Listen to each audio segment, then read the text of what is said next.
നമസ്കാരം. കാനഡയിൽ ഉപരിപഠനം സ്വപ്നം കാണുന്ന മലയാളികളായ വിദ്യാർത്ഥികൾക്ക് വളരെ പ്രധാനപ്പെട്ട ചില അറിയിപ്പുകളാണ് ഇപ്പോൾ പുറത്തുവരുന്നത്. 2026 മുതൽ സ്റ്റഡി പെർമിറ്റ് അപേക്ഷകളിൽ IRCC വലിയ മാറ്റങ്ങൾ വരുത്തിയിരിക്കുകയാണ്. ജോയിന്റ് പ്രോഗ്രാമുകൾക്ക് ചേരുന്നവർക്ക് വലിയ ആശ്വാസം നൽകുന്നതാണ് പുതിയ നിയമങ്ങൾ. എന്തൊക്കെയാണ് ഈ മാറ്റങ്ങൾ? ആർക്കൊക്കെയാണ് ഇളവുകൾ ലഭിക്കുക? നമുക്ക് വിശദമായി തന്നെ പരിശോധിക്കാം. ആദ്യത്തെ പ്രധാന മാറ്റം ജോയിന്റ് പ്രോഗ്രാമുകളെ കുറിച്ചാണ്. ചില കോഴ്സുകൾ ഒന്നിലധികം കോളേജുകളിലോ അല്ലെങ്കിൽ വ്യത്യസ്ത പ്രൊവിൻസുകളിലോ ആയിട്ടായിരിക്കും നടക്കുന്നത്. മുൻപ് ഇത്തരം അപേക്ഷകർ ഓരോ സ്ഥാപനത്തിൽ നിന്നും പ്രത്യേക അറ്റസ്റ്റേഷൻ ലെറ്ററുകൾ വാങ്ങണമായിരുന്നു. എന്നാൽ ഇനി മുതൽ ഒരൊറ്റ അറ്റസ്റ്റേഷൻ ലെറ്റർ മാത്രം മതിയാകും. ഇത് അപേക്ഷാ നടപടികളിലെ സങ്കീർണതയും കാലതാമസവും ഒഴിവാക്കാൻ സഹായിക്കും. മറ്റൊരു വലിയ ആശ്വാസം മാസ്റ്റേഴ്സ് ഡോക്ടറൽ വിദ്യാർത്ഥികൾക്കാണ്. പബ്ലിക് ഫണ്ട് സ്ഥാപനങ്ങളിൽ ഈ കോഴ്സുകൾക്ക് ചേരുന്നവർക്ക് അറ്റസ്റ്റേഷൻ ലെറ്റർ ആവശ്യമില്ല എന്ന കാര്യവും IRCC വ്യക്തമാക്കിയിട്ടുണ്ട്. മാസ്റ്റേഴ്സിനെയും PhDയെയും ഒരേ ലെവലിലുള്ള പഠനമായിട്ടാണ് സർക്കാർ കണക്കാക്കുന്നത്. എന്നാൽ ശ്രദ്ധിക്കുക, നിങ്ങളൊരു വിസിറ്റിംഗ് സ്റ്റുഡൻ്റ് ആയിട്ടാണ് പോകുന്നതെങ്കിൽ നിങ്ങൾക്ക് ഈ ഇളവ് ലഭിക്കില്ല. നിങ്ങൾ അറ്റസ്റ്റേഷൻ ലെറ്റർ നിർബന്ധമായും ഹാജരാക്കണം. ക്യൂബിക്കിൽ പഠിക്കാൻ ആഗ്രഹിക്കുന്നവർക്കും ചില വ്യക്തതകൾ വന്നിട്ടുണ്ട്. അവിടെയുള്ള വൊക്കേഷണൽ പ്രോഗ്രാമുകൾക്ക് അറ്റസ്റ്റേഷൻ ആവശ്യമില്ല. എന്നാൽ സെറ്റപ്പ് സ്ഥാപനങ്ങളിൽ പഠിക്കാൻ പോകുന്നവർക്ക് അറ്റസ്റ്റേഷൻ ലെറ്റർ നിർബന്ധമാണ്. അപേക്ഷ നൽകുമ്പോൾ നിങ്ങളുടെ കോഴ്സുകൾ ഏത് വിഭാഗത്തിൽ പെടുമെന്ന് കൃത്യമായി മനസ്സിലാക്കണം. എന്തിനാണ് കാനഡയിൽ മാറ്റങ്ങൾ വരുത്തുന്നത്? കാനഡയിലെ പാർപ്പിട സൗകര്യങ്ങളും മറ്റ് സാമൂഹിക സേവനങ്ങളും മെച്ചപ്പെടുന്നതിന്റെ ഭാഗമായി സ്റ്റുഡന്റ് ഇൻടേക്കിൽ വലിയ കുറവാണ് സർക്കാർ വരുത്തിയിരിക്കുന്നത്.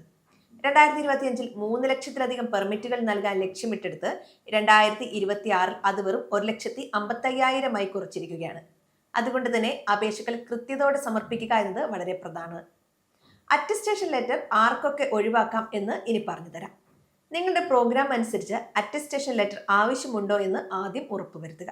മാസ്റ്റേഴ്സ്, ഡോക്ടറൽ വിദ്യാർത്ഥികൾ, കൂടാതെ ക്യൂബിക്കിലെ ചില പ്രത്യേക വൊക്കേഷണൽ കോഴ്സുകൾ തിരഞ്ഞെടുക്കുന്നവർക്ക് ഇളവ് ലഭിക്കാൻ സാധ്യതയുണ്ട്.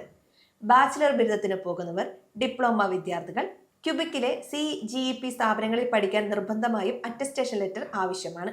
നിങ്ങളൊരു വിസിറ്റിംഗ് സ്റ്റുഡൻ്റ് ആണെങ്കിൽ തീർച്ചയായും അറ്റസ്റ്റേഷൻ ലെറ്റർ കൈവശം ഉണ്ടായിരിക്കണം. നിങ്ങൾ ഒന്നിലധികം കോളേജുകൾ ചേർന്നുള്ള ഒരു കോഴ്സാണ് തിരഞ്ഞെടുക്കുന്നതെങ്കിൽ ഏത് പ്രവിശ്യയിൽ നിന്നാണ് നിങ്ങൾ അറ്റസ്റ്റേഷൻ ലെറ്റർ വാങ്ങേണ്ടതെന്ന് ഉദ്യോഗസ്ഥരോട് ചോദിച്ച് മനസ്സിലാക്കണം. ഒന്നിലധികം ലെറ്ററുകൾക്കായി സമയം കളയേണ്ടതില്ല എന്നത് നിങ്ങളുടെ അപേക്ഷാ പ്രോസസ് വേഗത്തിലാക്കുകയും ചെയ്യും. 2026 വിസകളുടെ എണ്ണം 1,55,000 കുറച്ചതിനാൽ അപേക്ഷകൾ എത്രയും നേരത്തെ സമർപ്പിക്കാൻ ശ്രമിക്കുക. അപേക്ഷയിൽ ചെറിയ തെറ്റുണ്ടായാൽ പോലും അത് റിജക്ട് ചെയ്യപ്പെടാനും വീണ്ടും അപേക്ഷിക്കുമ്പോൾ സീറ്റ് ലഭിക്കാതിരിക്കാനും സാധ്യതയുണ്ട്. നിങ്ങൾ നിലവിൽ കാനഡയിലുള്ള ആളാണെങ്കിൽ നിങ്ങളുടെ വിസ സ്റ്റാറ്റസ് പുതുക്കാനോ പുനഃസ്ഥാപിക്കാനോ ആണ് ശ്രമിക്കുന്നതെങ്കിൽ പുതിയ നിയമപ്രകാരം വീണ്ടും അറ്റസ്റ്റേഷൻ ലെറ്റർ സമർപ്പിക്കേണ്ടി വരും. നിയമങ്ങൾ ലഘൂകരിച്ചിട്ടുണ്ടെങ്കിലും വിസകളുടെ എണ്ണത്തിലും കുറവുണ്ട്. നിങ്ങളുടെ അപേക്ഷയിൽ അറ്റസ്റ്റേഷൻ ലെറ്റർ വേണമെന്നുണ്ടെങ്കിൽ അത് നൽകാതിരുന്നാൽ ഫീസ് അടക്കം അപേക്ഷ മടക്കി ലഭിക്കും. 2026 ജനുവരി 1 മുൻപ് നൽകിയ അപേക്ഷകൾ പഴയ നിയമപ്രകാരം തന്നെയായിരിക്കും പ്രോസസ് ചെയ്യുക. ഈ വീഡിയോ ഉപകാരപ്പെട്ടുവെങ്കിൽ സുഹൃത്തുക്കൾക്ക് ഷെയർ ചെയ്യുക. കൂടുതൽ വിവരങ്ങൾക്കായി ചാനൽ സബ്സ്ക്രൈബ് ചെയ്യാൻ മറക്കരുത്. സമയം മലയാളം വാർത്തകൾ ഇനി ടൈംസ് ഓഫ് ഇന്ത്യ സൂപ്പർ ആപ്പിലും. ഇതിനായി പ്ലേ സ്റ്റോറിൽ നിന്നോ ആപ്പ് സ്റ്റോറിൽ നിന്നോ times of India app install ചെയ്യൂ. മലയാളം ഭാഷ തിരഞ്ഞെടുക്കൂ. വാർത്തകൾ ആസ്വദിക്കാം. എല്ലാം ഇനി സമയത്തിൽ.